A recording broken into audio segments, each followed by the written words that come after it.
hari ababuze urubyaro bashobora kumva ubu butumwa bwiza bukabahesha gusama inda, bugatuma abadamu babo batwita, bugatuma abagabo babo Imana ibashoboza.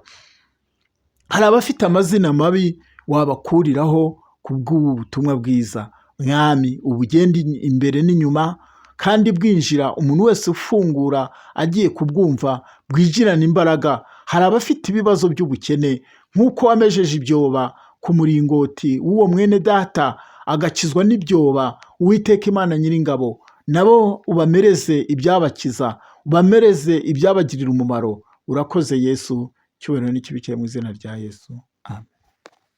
Muri aho tubahaye ikaze kuri Mwigengesero TV, twongeye kugaruka kugira ngo tuganire ijambo ry'Imana. Ijambo ry'Imana rigira umumaro, rifite imbaraga, rirabatura kandi rigakiza.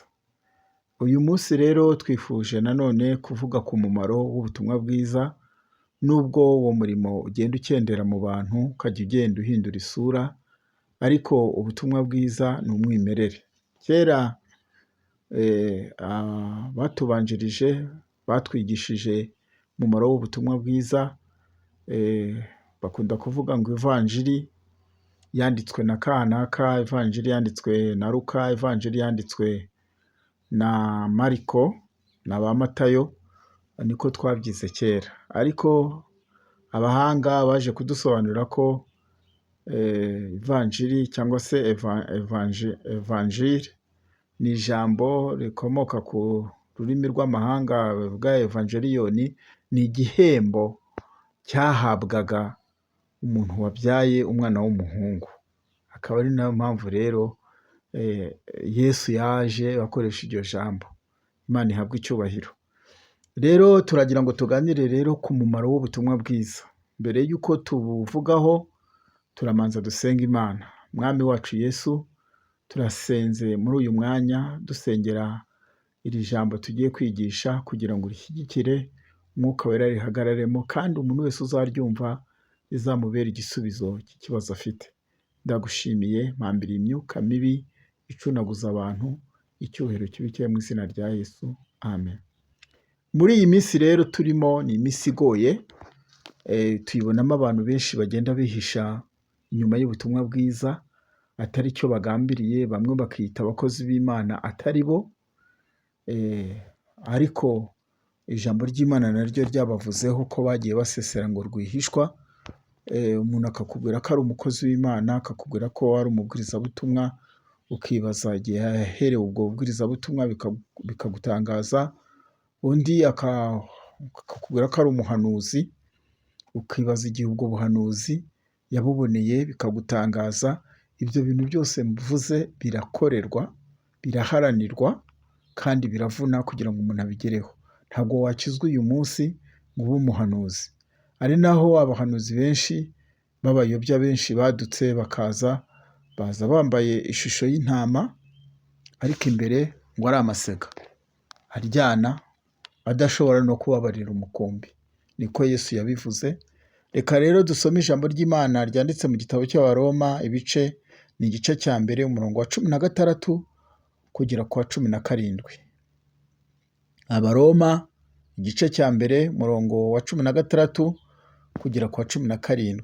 Ayo magambo aravuga ngo, erega ubutumwa bwiza ntibunkoza isoni, kuko ari imbaraga y'Imana ihesha uwizera wese gukizwa, uhereye ku Muyuda ukageza ku Mugiriki. Kuko muri bwo ari namo gukiranuka kuva ku Mana guhishurirwa, guheshwa no kwizera kugakomezwa nako, nk'uko byanditswe ngo ukiranuka azabeshwaho no kwizera. Imana ihabwa icyubahiro. Aya magambo rero nifuje ko tuyasangira, nshaka kuvuga aho intege nke zigenda zituruka zitwinjiramo, zinjira mu itorero mu buryo butandukanye. Abantu ukabona dufite intege nke, baririmbyi bakaba bafite intege nke, abitwaga abakozi b'Imana zikatwinjirana, ariko inkomoko yabyo niyi. Ni ukuvuga ngo ikintu giha umukristo imbaraga ntabwo ari uko amenya kubwiriza cyane, nta nubwo amenya kugira ijwi riyunguruye. Nibuka hari umumama twaririmbanaga muri korali yitwaga Siyoni, nayiririmbyemo. Yari korali yaririmbiraga ahantu bita i Rweza aho nakirijwe. Yigeze kugira ikigeragezo, yavugaga ijwi nk'iry'abagabo kandi ari umudamu. Noneho mu mibereho ye, kugira ngo atica amajwi y'abandi, bakamupanga mu bagabo ngo ajye kuririmba baze. Urumva nacyo cyari ikigeragezo, ukabona umudamu ahagaze mu bagabo araririmba baze, nawe yari abyiyiziho ko afite ijwi ritandukanye ritari ryiza. Hanyuma rero agira umuhati, ajya gusenga Imana, ajya kwinginga Imana, aragenda arayihendahenda. Yasenze iminsi 3 asaba ijwi, Imana imuha ijwi rya ruto, ku buryo yaririmbaga ukagira ngo ni inyoni. Iyo korali yabaga iraririmba, yahagararaga ahantu akaririmba, umuntu wese uri Kantarange akavuga ati uwo ni kanaka. Imana rero ishimwe. Rero ubwo nanishatse kuvuga ko ibintu byose biharanirwa, umuntu agomba kubihagararamo akabiharanira. Umuntu akagira gutya agakizwa, ukajya kumva ngo ni umuhanuzi, atarigeze anabatizwa no mu mwuka wera. Umuntu akavuga ngo ni umuhanuzi, hanyuma wamubaza ko yabatijwe mu mwuka wera akakubwira ko ibyo bintu atanabizi, cyangwa akavuga ngo yagize iyerekwa runaka. Nuko ariko hamwe n'ibyo byose nta kibibuza kubaho. Rero aya magambo nk'uko tumaze kuyasoma, ngo ubutumwa bwiza ntibukoze isoni. Umumaro w'ubutumwa bwiza ni uwo gukiza abantu. Ni nayo nshingano Yesu yahaye abigishwa be, arababwira ngo nimugende muhindure abantu baba abigishwa banjye. Muri izo ngendo rero nizo zitandukanye n'abakozi b'Imana b'iki gihe. Twebwe abubu ni karuvate n'ikositime nziza no gutambuka neza, hanyuma bakatubwira bati karibu karibu mushumba, karibu mwarimu. Naho ngaho duhagarariye. Ntawe uzi ukuntu umuntu azamuka umusozi inkweto igahengama, ntawe uzi imvura, ntawe uzi ingoma. Mbese ni ubutumwa bw'icyubahiro. Ariko ubutumwa bwo hambere ntabwo bwakozaga isoni. Muri ubu butumwa nagendereye kuvugamo ibintu nabonyemo ku mukobwa wari waramize inzoka. Ubushize nigeze kumuvugaho, ariko navuze nti reka nongere mugarure tumuganireho. Birashoboka ko waba ufite n'ibintu bidasanzwe bikubaho mu mubiri bikagushobera, ariko ibyo bintu byose ni abadayimoni babikurura kandi utarabigizemo uruhare. Ari Satani wabizanye kugira ngo agukoze isoni. Ariko Imana ishimwe ko dufite umukiza, ari we Yesu Kristo. Uyu mukobwa rero yari yarabyawe, avuka nk'uko abandi bose bavuka. Avuka hariya mu Ngororero buciye hariya za Muhanga, niho yavukaga. Ni amakuru yaho niyo namenye. Hanyuma noneho mama we ngo yari ariho ahinga ibijumba mu cyaro, mu byaro iyo abantu bahinga bajyana udusambi bakarambikaho abana, bakaryamishaho abana, ugahinga yawe riramukarize, ukagenda ukamuha ibere, ubuzima bugakomeza. Noneho rero uwo mubyeyi ngo yagiye kumva yumva umwana we arize, yagiye kureba ikimurishije, asanga hari inzoka yinjiye mu kanwa k'uwo mwana. Hanyuma yirukanka ajya kumutabara, birangira inzoka ihorobeye umwana, ntiyagira icyo aba, ntiyapfa. Nuko nyuma rero umwana yarakuze, ariko hagati aho mama we yamujyanye kwa muganga. Amugejeje kwa muganga bamuha imiti, babona umwana nta kibazo afite. Arataha abona nta kibazo, ntarire, ntagire gute. ariko abadayimoni, ni umudayimoni wari winjiye muri ubwo buzima rero bw'uwo mwana. Nyina yahoraga afite impungenge, ajya no kuraguza. Agiye kuraguza, nuko aragenda, agezeyo bamuha imiti, baramubwira bati iyi miti tuguhaye iyo nzoka yapfuye. Ariko kwari ukumubeshya. Nuko arakomeza, umukobwa aza gukura, umukobwa mwiza ufite uburanga. Igihe kigeze arasabwa, arashyingirwa. Igitangaje, umusore babanye bakoze ubukwe ku wa gatandatu, apfa ku wa mbere. Murumva icyo ni ikibazo gikomeye cyane cyari kimugwiririye, ubwo ishyano ryari ritangiye. Murumva uwo mwana aho yari aryamye, iyo nzoka ntayo yigeze ahamagara ngo imwinjiremo. n'ibigeragezo yahuye nabyo ari umwana, ubwo Satani yari amutangiye. Hanyuma cyokora amakuru naje kumenya, uwo mwana, uwo mugabo we bamujyanye kwa muganga, abaganga ngo bamupimye ngo babona, kuko ngo yagiye ataka umutwe, noneho ngo bamushyizemo igipimo ku mutwe ahantu yari yabyimbye, ngo baravuga babona ko ari ubumara bw'inzoka umwishe. Ari umudamu ntiyari azi ko iyo nzoka iri mu nda ye, ari n'umugabo, nuko umugabo baramuhamba baramushyingura. Hanyuma haciye iminsi mike asubira iwabo, abayo bamubonye bakamuririra, bamubonye bakababara. Nyuma aza kubengukwa n'undi musore, nawe aramusaba. Amaze kumusaba, nuko ikintu cyakurikiyeho ni uko uwo musore wamusabye nawe ntiyagize amahirwe yo kubaho, we yapfuye ku cyumweru nijoro, aho apfa bataramugeza kwa muganga. Hanyuma rero ubwo buzima nabwo yaje gusubira iwabo. Amaze gusubira iwabo bimugendekera uko abaho. Ndashaka kuvuga ku mumaro w'ubutumwa bwiza. Umunsi umwe rero abakozi b'Imana bapanga ibyo bitaga konseri. Kera twakoraga konseri, izo konseri zikabyara umusaruro, abantu bakazikirizwamo, abantu bakaziboneramo imbaraga, abantu bakaziboneramo inshuti. Abakobwa babura bo mu itorero nibo baboreraga abagabo baba bagiye kuririmba. Abasore bari aho ngaho bakavuga bati ngewe ngiye gukizwa kugira ngo nzabane n'uriya mukobwa. Naho uyu munsi rero ibyo ntibikibaho. Ntekereza ko hari ingorane nyinshi zagiye zizitirwa kubera ko ubutumwa bwiza butakivugwa uko bikwiriye. Hanyuma rero baza gukora konseri aho, wa mukobwa hari agakorasi twazaga turirimba ngo nimuze murore Yesu ni mwiza. Kera icyo gihe nta bugome bwariho, ibi bintu by'amoko byinjiye mu gihugu cy'u Rwanda bikubika igihugu kugeza ubwo abantu banganye, abantu bagahigana. Ibyo bintu nta byabagaho. Abantu bavugaga ubutumwa, nta zindi mbaraga zindi zihari, nta bindi bintu abantu batekereza.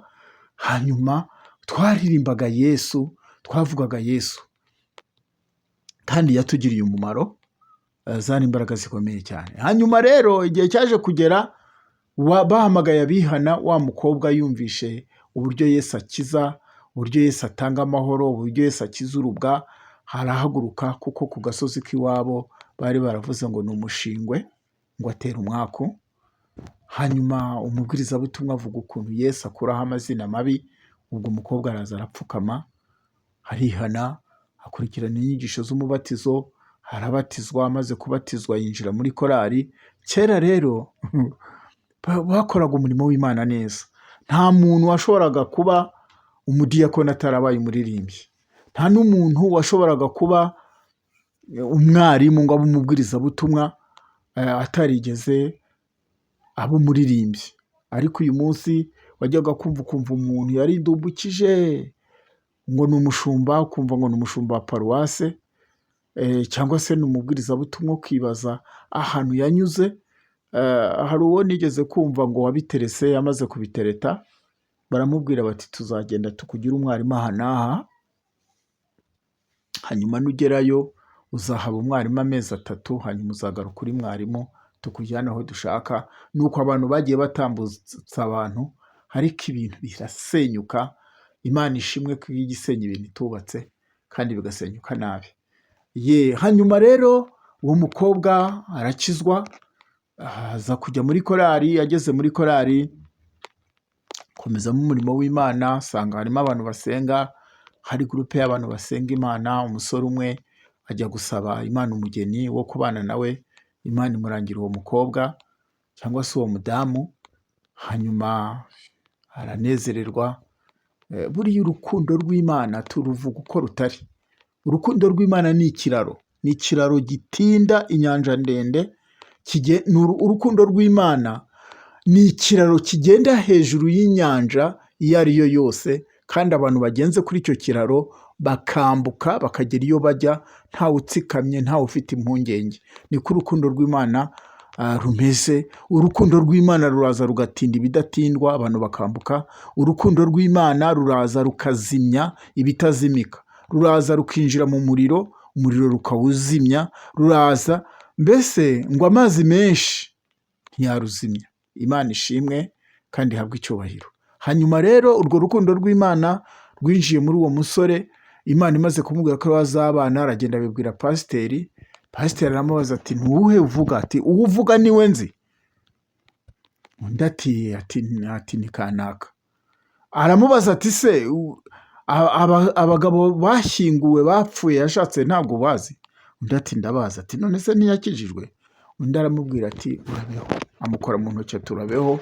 Ni nkaho yamubwiye ati ubwo genda upfe nta kundi. Abaririmbyi babyumvishe baratangara, kandi basanzwe baririmbana n'uwo mudamu bamusekera nuko. Ariko kubw'imbaraga z'Imana, kubw'urukundo rw'Imana, Imana yari yarashatse kwerekana ko itarobanura abantu kuki? Ku butoni.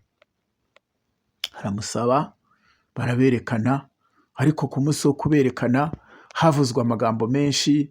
Baravuga bati turaranga kanaka na kanaka. Nuko nyine niko Imana yabishatse, ntacyo twarenzaho.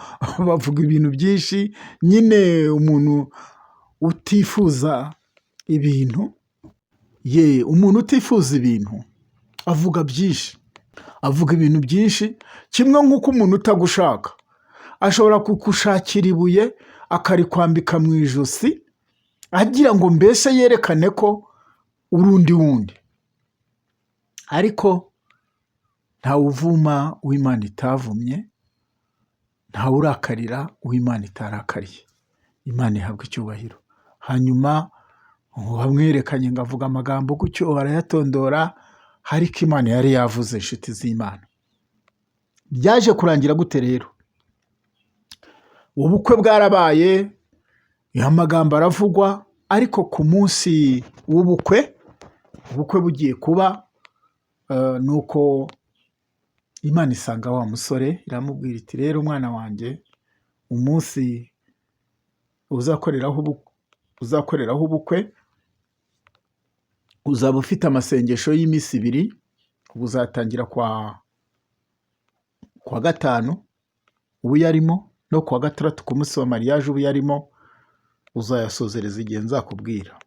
Ntekereza ko ubu ntibabyemera keretse uri mu ruhande rw'Imana, cyane ko abashaka muri iyi minsi bakoresha bareba ku buranga, ariko uburanga bwo ntibugikora, ahubwo bareba amafaranga umuntu afite, bakavuga bati mumanze muneke ko afite amafaranga, mumanze muneke ko afite akazi. Nuko hanyuma rero Imana iramusanga, iramubwira gutyo. Ni intambara ikomeye. Abageni b'iki gihe, hari ibintu tuza tureba ukabona ni ibintu bitangaje. Hari abasezerana bambaye ubusa, banditse amabere. Nuko hari uwo mperutse kubaza, ndamubaza nti ariko mu bice bigize umubiri w'umuntu, ikintu cyitwa amabere y'abakobwa cyangwa se y'abadamu, ni ibintu byubashywe, nta hantu hadakwiye kugaragarira amaso y'umuntu uwo ari we wese, usibye nyirayo n'undi ushinzwe kuyareba. Ubwo ndavuga nko ku bashakanye, intege z'umukobwa cyangwa z'umudamu, ntawe ushinzwe kumenya intege z'umukobwa uko zisa cyangwa z'umudamu runaka uko zisa, keretse we nyirazo n'undi ushinzwe kuzireba. Iyo niyo mvugo ndi gukoresha. Ubwo ni ku bashyingiranywe. Uyu munsi rero nibwo nabajije umuntu, ndamubaza nti turi kuganira, ndamubaza nti niko, ati ntureba kiriya gituza cy'uriya mudamu? Ati ukuntu yashyize amabere ye hanze. Ati ndamubwira nti nta kintu yababarira, rero utibabariye ntabwo yagira ate, ntabwo yakubabarira. Hanyuma rero ni aho ngaho tuza duhura. Noneho uyu munsi umugeni usanga ku munsi wa mariage atagiye kubaka urugo, ari umunsi wo kurya, bagahera mu gitondo barya, aho bageze hose barya, aho bageze hose barya, aho bageze hose barya. Hanyuma kandi ibyo biryo byo mu bukwe bikaba biherekejwe n'ibinyoma. Abantu babeshya mu bukwe ngo abana ngo bariganye, ngo bo mu muryango ngo bahurira aha, ngo imodokari ngo bahuye ngo bamusabye ngo abatware ngo baranga. Ibyo binyoma byose bakabivuga, abasaza bari aho bateze amatwi, Satani akabakwikira, yarangiza kubakwikira ati ngo nimutahe nabahamije. Nuko ubwo bagasiga bubatse urugo barushingiye ku kinyoma.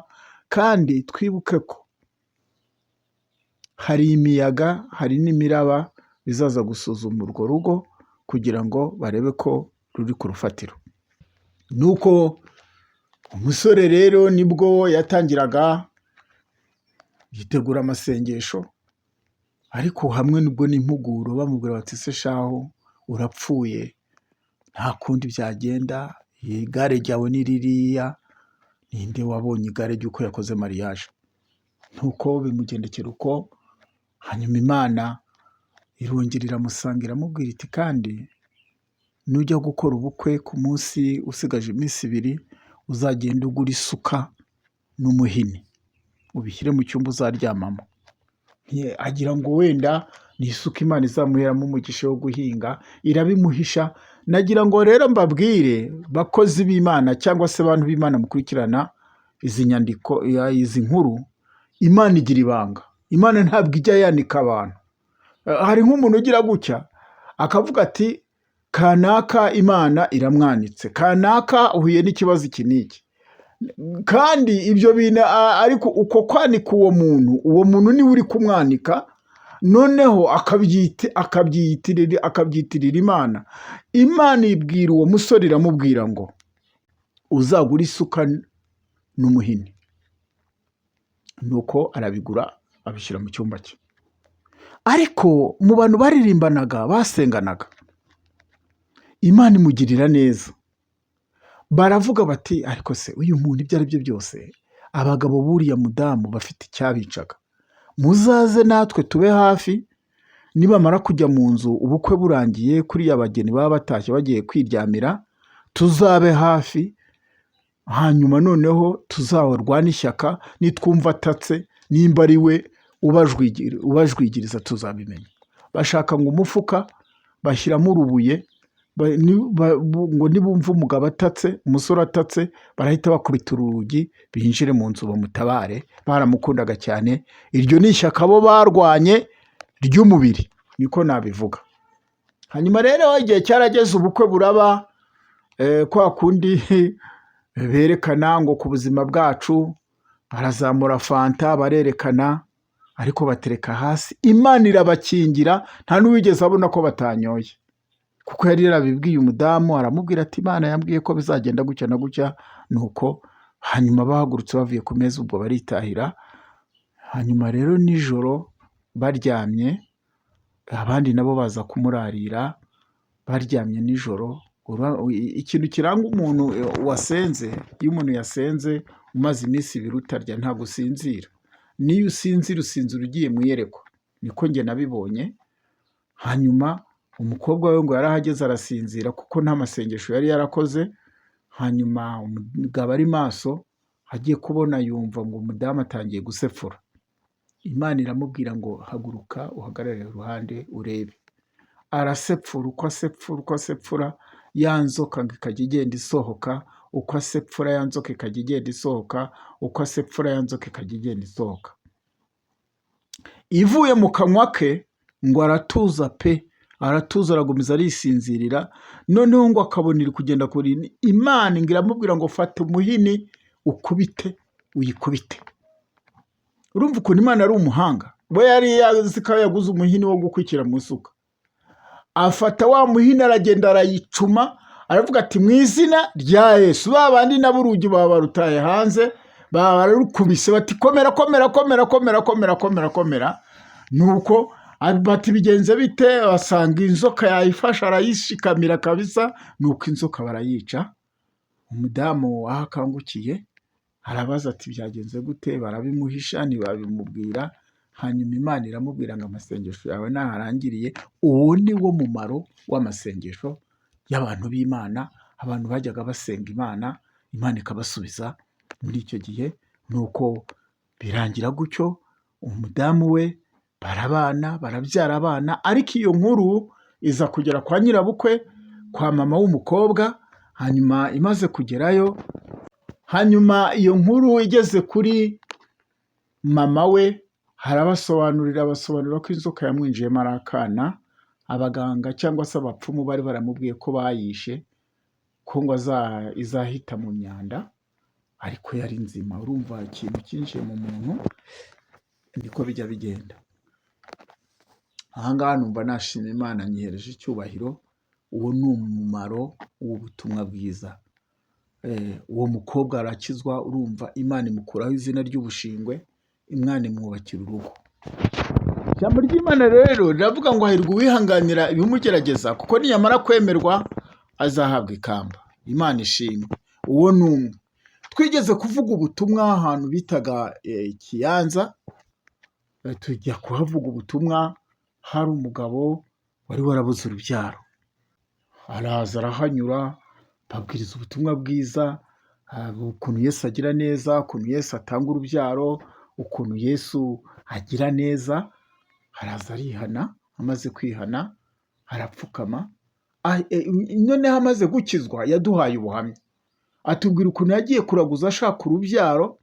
Hanyuma abapfumu baramubwira bati uzagenda ushaka inyegamo. Inyegamo ni akantu babohaga mu misambi bakagataka. Bakundaga kuzikinga ku miryango runaka mu buryo butandukanye. Hanyuma ikintu rero cyakurikiyeho ni uko iyo nyegamo baramubwira bati niyo uzajya wihagarikaho n'umudamu wawe, umunsi wihagaritse ahandi urubyaro umenye ko uzarubura. Naramubajije ntese iyo watahaga nk'ubukwe kure, aravuga ati nirindaga kugira ikintu nywa umwuma wari ugiye kuzanyica, kugira ngo ntaza kwica amategeko yo kwihagarika, nkihagarika ahatariho. Ati nuko byari byaratugendekeye. Uwo ni umuruha abapfumu baha abantu. Hari undi wari urwaye uburwayi afite virusi itera sida, agiye kuraguza baramubwira ngo umuti kugira ngo uzakore neza ngo azazane ikiro cy'ishishi. Nawe reba ishishi kugira ngo uzazishake, mbese aguha ibintu bikunaniza, ibintu bidashoboka. Ubwo akagura amavuta akaraza hanze. Ikiro cy'ishishi se nubwo waziraza hanze, keretse hari bafashe, buriya biranashoboka ko Afurika yose idafite icyo kiro. Utafata ishishi ziri muri Afurika ngo uzipime zibone icyo kiro.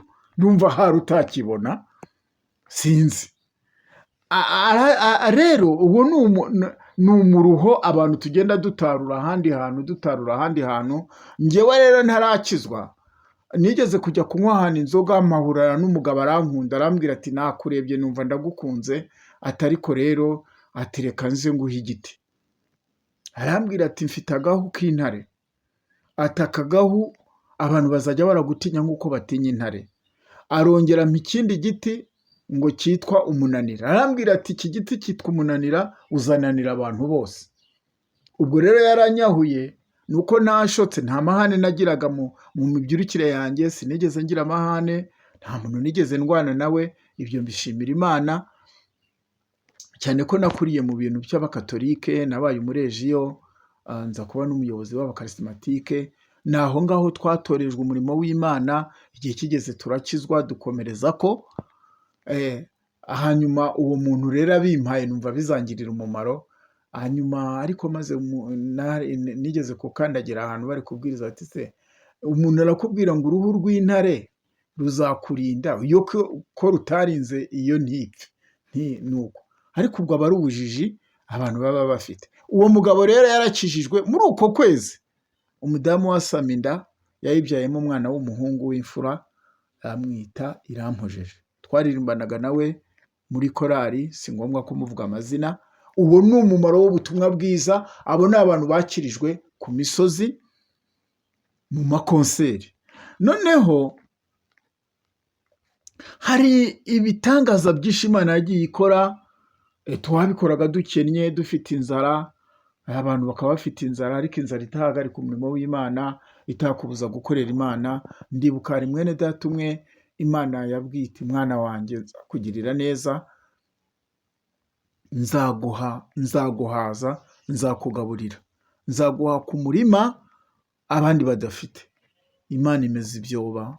Yari afite itarasi ahantu yahingaga h'agakingo batera ubwatsi, noneho hakajya hapfa ibyoba. Agiye ahasanga hapfuye ibyoba bigera muri 12, arabicukura arabitwara mu rugo, asiga ibyo ararya mu rugo, ibindi abijyana ku muhanda barabigura. Ibyo agurishije akuramo amavuta, abonamo n'ubugari. Bukeye mu gitondo agiye asanga nanone byacakanyutse. Ubu aba umucuruzi w'ibyoba, aza kubigemura, yajyaga abigemura mu isoko. Abaje kubigura baturutse iyo za Kigali baza kumumenya, abashefu w'ibyoba ni hambere. Hanyuma baza kumushakira isoko yabigemuragamo. Ibyinshi byeraga aho ngaho, akabigemura muri hoteli yitwaga Mille-Collines. Icyo gihe umugabo aragenda arakira, arakomera. Ubu ntagituye mu Rwanda, atuye Uganda, bivuye mu mugisha w'iki? W'ibyoba. Inshuti rero z'Imana, Imana yacu irakora, Imana yacu ifite imbaraga, Imana yacu ifite ubutware. Usibye uyu munsi tugenda duhura n'ibibazo, tugahura n'ibigeragezo bikomeye by'abanzi, kandi abo banzi bakaba bari mu itorero, ariko Imana ishimwe. Yesu yaravuze ngo nimba bandenganije namwe bazabarenganya. Arongera avuga irindi jambo ngo niba igiti wakigenjeje gutyo kikiri kibisi, nikimara kuma bizacura iki? Ni nk'aho yababwiye ati, nimba abantu bari gukora ibintu bimeze bitya mpari mpibereye, nimba ntahari bizagenda gute? Rero nashakaga kubabwira, uri mu modokari ntugaceceke, ujye uvuga ubutumwa bwiza. Buzana imbaraga, bubamo imbaraga zikiza, bubamo n'ibisubizo. Ubutumwa bwiza buzana amahoro. Ubutumwa bwiza butuma abantu bamenya ko Imana iriho. Nza nkunda iyo ndi nko mu modoka ndi kugenda, wabwiriza abantu ubutumwa bwiza, ugasanga mbese ni nk'ikizira uvuze, ariko bazana amagambo apfuye, amagambo y'ubusambanyi, kumva abantu bari kuyakira cyane kubera ko icyo gihugu nicyo batuyemo. Ariko mubwiriza abantu ubutumwa bwiza, wowe ukurikirana iyi nyigisho, ubwiriza abantu ubutumwa bwiza. Hari n'igihe njya niyenza abantu, nkahura n'abantu nkababazana amakuru ati ni meza, ku cyumweru wagiye mu misa? Akambwira ati ntabwo nagiyeyo. Ntese wabujijwe n'iki ko Imana igukunda? Nkasiga mvuze ubutumwa bwiza. Yesu yadusigiye ingano, mugende muhindura abantu kuba abigishwa banjye. Ndi kumwe namwe kugeza ku mperuka y'isi. Nta wundi muntu uzabana natwe, nta wundi muntu waguherekeza, nta wundi. Tujya tugira inshuti, tukagira abadamu, tukagira abana, mugasenga, mwamara gusenga bakagusezeraho. Ariko Imana yo, isezerano dufite, ndi kumwe nawe kugeza ku mperuka y'isi. Ndi kumwe nawe kugeza none, uhereye none kugeza ubuzima bwawe burangiye. Imana ibahe umugisha, Imana ibashyigikire. Reka dusenge Imana, kandi Imana ibane namwe. Mwami wacu Yesu, turagushimiye kugira neza kwawe. Gushimiye ko udufashije tugatambutsa iki kiganiro. Ugihe umugisha, kandi uha umugisha abacyumva. Nubwo ubutumwa bwiza buzitiwe muri iki gihe, tuza tureba, dore insengero zirafunzwe Mwami. Nta wundi rero warengera abantu.